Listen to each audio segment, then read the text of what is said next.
Thank you, Nick, and thank you for all of you that have come to this very briefly named session. I realize it's a mouthful to say how to plan a successful information management solution implementation. I think the title was originally about twice as long, and Nick's like, cut it out. We got to make it a little shorter. So a little bit about me.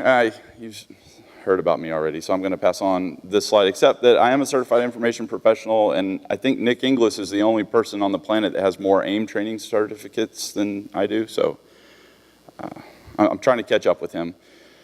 We're going to starting with an information strategy, architecture, and governance. And if you've heard me speak or you've read any of my blog posts from the past decade, you've probably heard me talk about strategy, architecture, and governance as this set of things that you need to do in order to do information management right.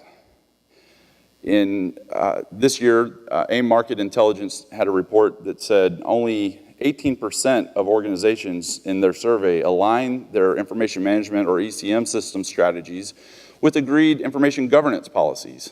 18%. So when I look at that, I think, why do you even have a policy if you're not going to align your systems to it? That seems kind of a no-brainer to me. But then again, that's why I have a job doing what I do as a consultant to tell organizations, you really ought to line this stuff up. So 15% had IG policies, but they don't drive any decisions. 29% had no information governance policies. So the bottom line I see here is that projects are failing to align strategy, architecture, and governance to the actual technologies that they're implementing. Strategy, architecture, and governance are the real requirements that you need to make a system successful. What I mean by that is I have many years ago given up on the notion of, okay, we need to implement a system, so let's go ask all the users what all the requirements are, and then we'll document them in like 500 tabs of an Excel spreadsheet, and we'll build this system that meets all of their requirements. I've never seen that to be successful. Maybe if you only have 5 or 6 people in an organization, that might work, but even then, I tend to take a different approach. First, I start with what is the organization's strategy, then we move on to architecture and governance. Strategy is, what are we trying to accomplish, and what are our critical success factors? And you tie that directly to the organization's mission and strategy, you're going to be much more successful. Architecture, and I'm talking about both information architecture and solution architecture, it really is about how do we organize and structure things, systems, information, to support the strategy. You don't just build an architecture in a vacuum, it has to actually support what you're trying to do as an organization. And then governance is how do we get people to use it in the ways that we intend. Now, I realize we're at the Information Governance Conference, and we've used a lot of different definitions of what information governance is. I'm taking governance as the approach where it came from out of the quality management movement, ISO 9001, total quality management, and those types of things, where governance is about driving quality and improving the overall outcomes of an entire organization. So governance in this sense is about how do you support strategy, architecture, and governance. So I always start with strategy. Architecture really connects everything together. So as you're building that out, you start to build out technology and governance as supports to what you're trying to do as an organization. And I do apologize, I have to move quickly because of the time that we have allotted. So these slides I think will be available. We're barely going to be scratching the surface in 20 minutes, but these are some of the high-level things that I think we definitely need to talk about. Although some of these have been mentioned in other great sessions here. For instance, recruit and executive champion, and I would add to that, cross-departmental partners.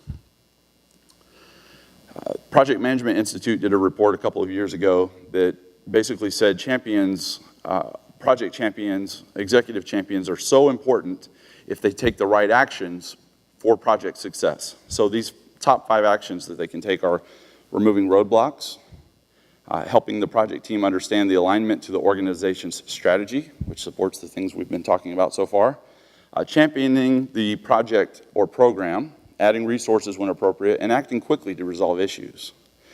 And when those 5 things were done by executive champions, the success rate was much higher than if none of those actions had been taken. So it's very important to have this executive champion. They should be the one providing sponsorship. I mean, I call them a champion because I think they need to be more than just a signature on the bottom of a page that says, yes, I'm the sponsor. Although if that's all you can get, that's a good start. It's better if you can turn this person into a champion that can clearly communicate the business benefits to the rest of the organization. They can, if you keep your champion informed and engaged, then they're going to keep their colleagues informed and engaged at the executive level and below. And you can channel project and program communications through that person when appropriate. And that can be, you know, if they put their name on an email, it's going to have more weight than if I put my name on the email saying you should do this. Sometimes it carries a little bit more weight. You also need to build a project and program team. This shouldn't be news to anybody in this room, but sometimes the type of team really depends on your organization and the funding that you have. Sometimes you have to start out with I'll start with the bottom there, a team of one, which is yourself. How many of you have ever been the team of one? Okay, so then you can perhaps build to a centralized team where you actually have more than just yourself helping with these types of projects, or sometimes it's a decentralized team where you've got indirect reports from across an organization, and then it really just depends on the organization. But as you're even building a team, if you can recruit people from across the organization to be partners with you on this, you're going to have a lot more success. These are advocates and partners from each line of business. One of the things that I try to do with every project or program that I go to work with is to win over those people that I see may be the most vocal opponents to the change. If you can win over that person, then they'll become the most vocal proponent for the change. That's just project management 101 to me, at least. Go and try to get people on board with you. Also, those people that are the most silent sometimes can be roadblocks, so if you can get them to really buy into what you're doing, you're going to be more successful. Discover pain points and opportunities for improving information and processes. So again, back to not doing traditional requirements gathering, I try to listen to how people are doing their jobs and figuring out what are the things that are the most problematic for what they're doing today, and what are some ways that we can improve that, because that's going to get them to buy into it more. Now, it's really important as you're having these sessions with them not to make any promises at this point, because that's a mistake that you can make. Oh yeah, we'll fix that. Well, then they're going to hold you to that. So it's important, document the things that you can, fix the things that you can in the process, and then they'll start to see some iterative improvements. Next point here, partner with your IT organization. Now, how many of you are part of an IT organization today? Okay, so how many of you are in a line of business then, or outside of your IT organization? I guess that would be the rest of you. How many of you have no hands? No, just kidding. Partnering with your IT organization is really important, or if you're within it, to partner with the business in a certain way. There was another AIM report recently that said 89% of organizations in their survey will have systems in the cloud within the next 5 years. That included 64% that are looking at a hybrid cloud, both on-prem and in the cloud, which, you know, we can get lost in terminology here, but basically looking at systems that will interconnect behind a firewall and some outside a firewall in a public or private cloud. What we see there is a really big shift in how IT is architecting its systems, and I think it provides a lot of great opportunities because it's important. Wow, the font. Okay. It's important to clearly delineate between information management as a business service and the platform as an IT service, right? So that information management, the things that you're doing with privacy, with even just supporting your strategy in whatever way of your line of business and content and process management, those are not things that IT should be dictating to the organization. But if you can get them to look at what they do as services to enable those things, you start to build a bit more trust, hopefully, because there's often this wrestling of, well, who owns the system? If a line of business owns it, sometimes you don't get IT support for it, or if the IT organization owns it, it doesn't always meet the needs of the actual organization. So benefits of partnering with IT in this way, and I come from an IT background, so I've moved into the business and then in and out of it. Depending on which contract I'm on, I'll be either in IT or the business working with IT. So I've seen this from both sides. Doing it this way really helps keep IT focused on providing services so they can transition more to a services-based approach. It keeps the management of information as an asset with the business, and it helps eliminate that competition and mistrust. This takes time. This is not an easy thing. I've even had questions recently from people saying, well, who owns ECM, or who owns this? Is it IT or is it the business? We can't decide at my office. Well, that's been an ongoing question for a long time. I would say that the driver should be business, and IT should be the enabler. So this should help also reduce motivations for shadow IT. So if the organization feels like IT is actually providing services in a timely fashion, they may be less likely to go out and try to procure those services on their own, or use their own, Gmail and Google Drive and that kind of thing that aren't sanctioned. And if they're not already in the cloud, your organization can start to move to the cloud this way because the services are already done in a more cloud-based type architecture. All right, told you we would be moving quickly. Plan for continuous improvement and implementation. Implementation works really best when it's a mix of waterfall and agile. I hear a lot of, well, we need to be waterfall. Well, we need to be agile. And I've seen people, even today, organizations and projects, really derail because they were so strict to one methodology. This is some information from what's called the CRASH report. That's the CAST research company, their research on application software health, and over hundreds of projects that they analyzed. The results that they saw provided definitive evidence for the value of process maturity and achieving the right mix of agile and waterfall methods in developing business critical applications. The bottom line in the report, and in my own experience, is you can do things and should do things in an iterative, agile fashion for much of what we're talking about today. But architecture isn't something that you should just say, okay, let's just do this, and in 2 weeks, if it's good, we'll keep it. If it's not, we'll throw it away and we'll start over. Architecture takes some thought and some planning for an enterprise level system. Now, if you're talking about only a couple of people on a sales team, or depending on the size of the office, maybe you can be more agile from the beginning. But my contention is that you need to plan a bit more methodically from the beginning, and then you have a stable platform on which to start building business services in a very agile fashion. If you're not familiar with the Mike 2 framework, this is an open source framework put out by Bearing Point and Deloitte, and it's got some great stuff in it. It's also not complete, and it's open source, so it relies on maturity of content through community development. So go volunteer for this if you'd like to help with some of this development. But there are some great things out there, like I like the 5 phases of Mike 2.0, this model of building the strategic blueprint first. And so you do a business and technology assessment, you start to build out the architecture in your iterations, and then you continue to increment those 1, 2, 3, and further, so that you have this idea of continuous improvement. So that's out there. You can Google Mike 2.0 if you're interested in learning more about that. All right, so we're going to talk now very briefly about user adoption. User adoption is critical to the success of any information management solution. This is research from Forrester from a few years ago that says more than 2/5 of those that were surveyed in this research agreed that their problems were people issues such as slow user adoption, inadequate attention paid to change management and training, and difficulties aligning the organizational culture to the new ways of working.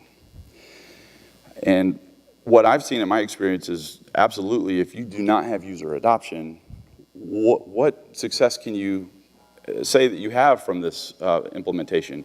That's the most important critical success factor to me. All these other things, security, privacy, those are all super important. I'm not downgrading the value of those at all. What I'm saying is, if people aren't using it, you have failed as a solution implementation.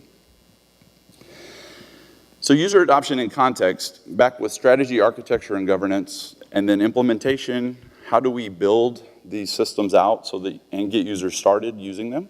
And then operation is an ongoing thing that you have to think about. Sometimes on the business side, that's the IT folks. Well, this should all be thought of together. So operation is how do we support users and drive adoption?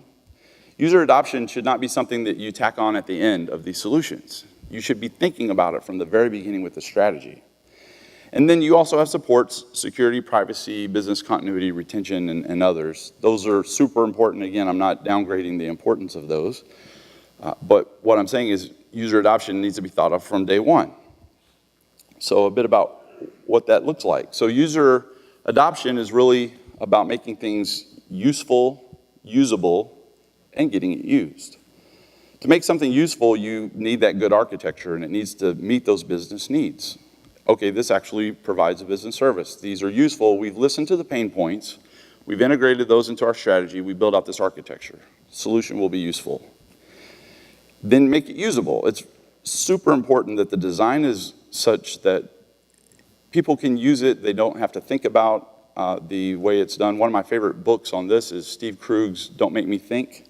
So if you've heard me talk at other conferences, you may have even seen me give that book out. I think it's really important for everyone, not just usability experts, but just to understand users of systems need not to think about how to use your system from day to day. It should be so simple that they just get it. Just like the consumer apps that we use all the time, like Facebook and Twitter and some of these other things.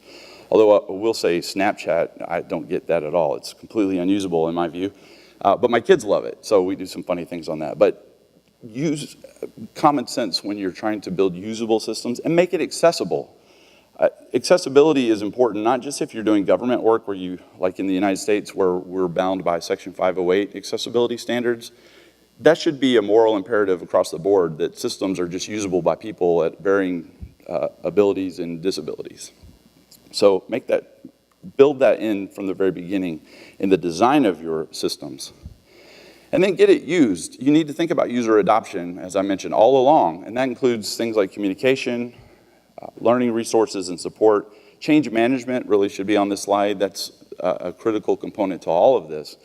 But building that in from the beginning and planning, okay, how do we communicate? Do we have communication channels that are working today? Email, newsletter, perhaps? Although, I mean, I kind of cringe when I say that because I hate email personally. I'm bound to it because it's there.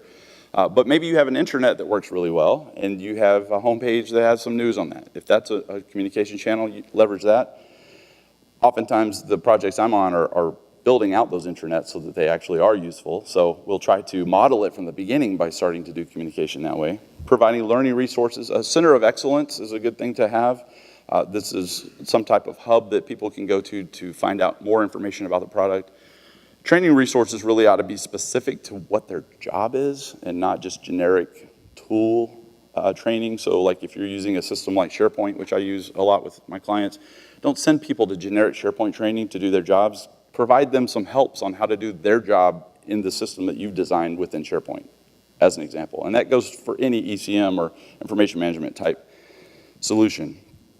All right, so just in summary, I want to make sure that we hit all these points home. I realize this is a sprint, and this type of project is a marathon, but just some points to think about. Start with that strategy, architecture, and governance. Make sure that that is solid. Although you still iterate on that, that's not a once and done thing, but it needs to be done fairly well up front so that you're always aligning with the organization strategy. And then recruit that executive champion and those cross-departmental partners, those people that are going to be your advocates for the solution. Partner with your IT organization. I have a series of blog posts in my head that I want to do about that particular thing because it's so hard and there's still so many questions. But I've done it successfully in a lot of projects. And so those are things I want to capture and a lot of the other experts in the field. I want to get that knowledge and start to disseminate that so that we can all do better with that. Plan for continuous implementation and improvement, and then plan for user adoption from the very beginning. I am going to be next door as all the other sessions have been. If you would like to talk about this a bit more, or if you'd like to talk about any subject under the sun that's related to this conference, I'm game for that. Thank you very much.